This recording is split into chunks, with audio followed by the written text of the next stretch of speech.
SL Tamil கல்வி YouTube சேனலுடன் இணைந்திருக்கும் அனைத்து தமிழ் பேசும் நல்லுள்ளங்களுக்கும் வணக்கம்.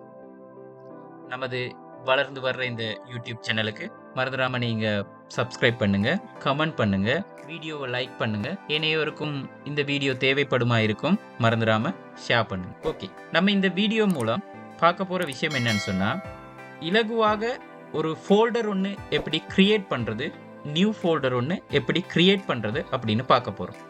அதுக்கு ஒன்றுக்கு மேற்பட்ட முறைகள் இருக்குது. உண்மையாலுமே நம்ம ஃபோல்டர் ஒன்று கிரியேட் பண்ணும்போது அல்லது நம்ம ஃபைல்களை சேவ் பண்ணி வைக்கிறதுக்கு நம்மளோட டிரைவில் சி டிரைவ் பொருத்தமானது கிடையாது. மற்ற ஏதாவது பார்ட்டிஷனில் தான் நம்ம கட்டாயம் நம்மளோட ஃபைல்களை சேமித்து வைக்க வேண்டிய ஒரு கட்டாயம் இருக்குது. ஏன்னு சொன்னால் இது ஃபார்மட் ஆகிறதுக்கான வாய்ப்பு இருக்குது. இதை வேணால் நம்ம திரும்ப மீட்டெடுத்துக்கிறதுக்கான நிறைய சந்தர்ப்பங்கள் இருக்குது. ரைட், நம்ம ஆனாலும் ஒரு பேசிக்காக டெஸ்க்டாப்பில் எப்படி ஒரு நியூ ஃபோல்டர் ஒன்று க்ரியேட் பண்ணுறது அப்படின்னு பார்க்க போகிறோம். முதலாவது மெத்தடை பார்ப்போம்.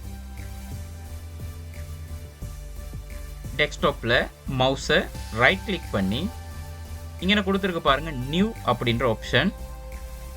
நியூ அப்படின்றது நியூ அங்கே கிளிக் பண்ணாமல் அந்த எரோக்கிட்ட கொண்டு போகும்போதே நமக்கு அங்கே ஓப்பன் ஆகுது என்னென்ன எடுக்கலாம்னு சொல்லி அதில் முதல்ல இருக்குது ஃபோல்டர். அப்போ நம்ம கிளிக் பண்ணி நியூ அப்படின்னு போனதுமே நமக்கு ஃபோல்டர் தான் கிடைக்குது. ஃபோல்டர் ஓப்பன் ஆயிடுச்சு. நம்மளோட ஃபோல்டர் ஓப்பன் ஆயிடுச்சு. இப்போ நம்ம இந்த ஃபோல்டருக்கு ரீநேம் பண்ணிக்கொள்ளலாம். நமக்கு விருப்பமான பேரை நம்ம கொடுத்துக்கொள்ளலாம். ரைட், நான் இதுக்கு 2023 அப்படின்னு நான் கொடுக்குறேன். ரைட், 2023 இந்த இங்கே இருக்குது. இப்போ இந்த ஃபோல்டரை ஓப்பன் பண்ணுறதுக்கான முதல் மெத்தடை தான் நம்ம பார்த்தோம். ரெண்டாவது மெத்தட் இருக்கு.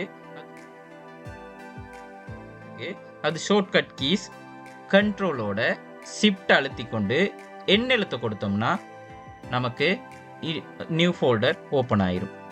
இதுக்கு நான் 2023 ஏ அப்படின்றத கொடுக்குறேன். அப்போ டெஸ்க்டாப்பில் கிரியேட் பண்ணும்போது, நியூ ஃபோல்டர் கிரியேட் பண்ணும்போது நம்ம ரெண்டு மெத்தடை கையாண்டிருக்கோம்.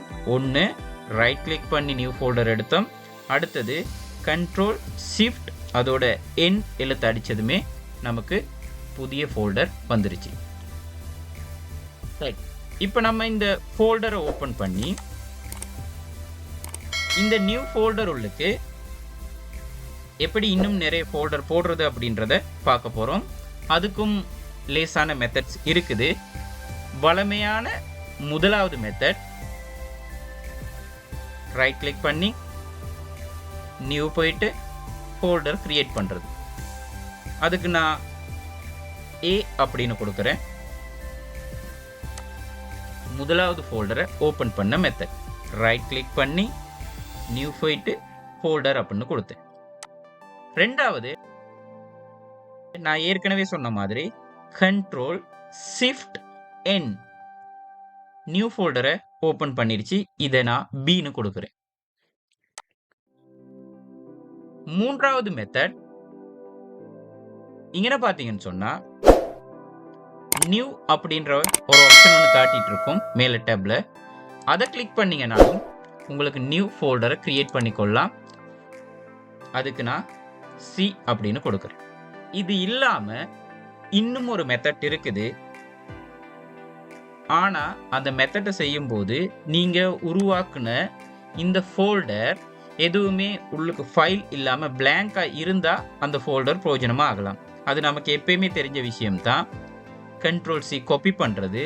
வேணா நம்ம ரைட் கிளிக் பண்ணியும் அதை காப்பி பண்ணிக்கொள்ளலாம். காப்பி திரும்ப அங்கனே கீழே வச்சு அதை பேஸ்ட் பண்ணிக்கொள்ளலாம். இப்போ சி காப்பின்னு இருக்கு. அதை நம்ம ரீநேம் பண்ணிக்கொள்ளலாம், டீனு மாற்றிக்கொள்ளலாம். இப்போ நம்ம இங்கே 4 மெத்தட் பார்த்தோம்.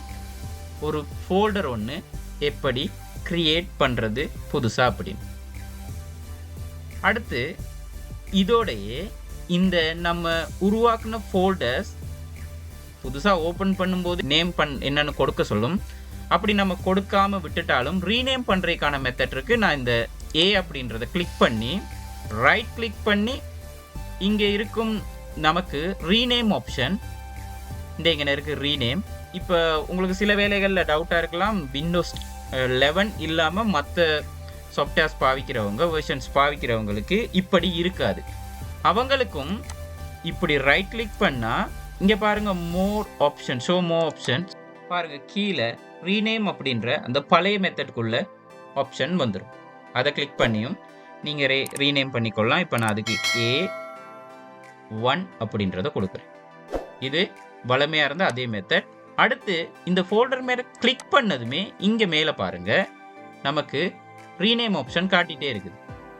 அப்போ இந்த ரீநேம் அப்படின்றத கிளிக் பண்ணால் நமக்கு அதே மாதிரி B2 அப்படின்றத கொடுக்கலாம். அடுத்து இன்னும் ஒரு மெத்தட், இந்த ஃபோல்டர் மேலே டபுள் கிளிக் பண்ணால் ஓப்பன் ஆகும். அந்த டபுள் கிளிக் பண்ணுறதை கொஞ்சம் டிலே பண்ணி, ஒரு செகண்ட் டிலே பண்ணிவிட்டு அடுத்த கிளிக்கை கொடுத்தோம்னா ஒட்டோவாது ரீநேம் ஆப்ஷனை காட்டும். ஒரு தடவை கிளிக் பண்ணிவிட்டு திரும்ப கிளிக் பண்ணிங்கன்னு சொன்னால் அது ரீநேமுக்கு தான் காட்டும். அப்போ இதையும் நம்ம ரீநேம் பண்ணிக்கொள்ளலாம். ரைட், அந்த வகையில் நம்ம இந்த வீடியோவின் மூலம் புதுசாக எப்படி ஒரு ஃபோல்டர் க்ரியேட் பண்ணுறது, அதுக்கப்புறம் அந்த மெயின் ஃபோல்டர் உள்ளுக்கு இன்னும் எப்படி சப் ஃபோல்டர்ஸ் புதுசாக க்ரியேட் பண்ணுறது, நியூ ஃபோல்டர்ஸாக, அதே மாதிரி அந்த ஃபோல்டர்ஸ் எப்படி ரீநேம் பண்ணுறது அப்படின்றத பற்றி பார்த்தோம். தொடர்ந்து நம்முடைய யூடியூப் சேனலுடன் இணைந்திருங்க. இவ்வாறான அடிப்படையான ஐசிடி தகவல்கள் தொடர்ந்து பதியப்படும். அதே மாதிரி நம்மளோட சேனலை சப்ஸ்கிரைப் பண்ண மறந்துடாதீங்க. கமெண்ட் பண்ணுங்கள், லைக் பண்ணுங்கள், ஷேர் பண்ணுங்கள். நன்றி.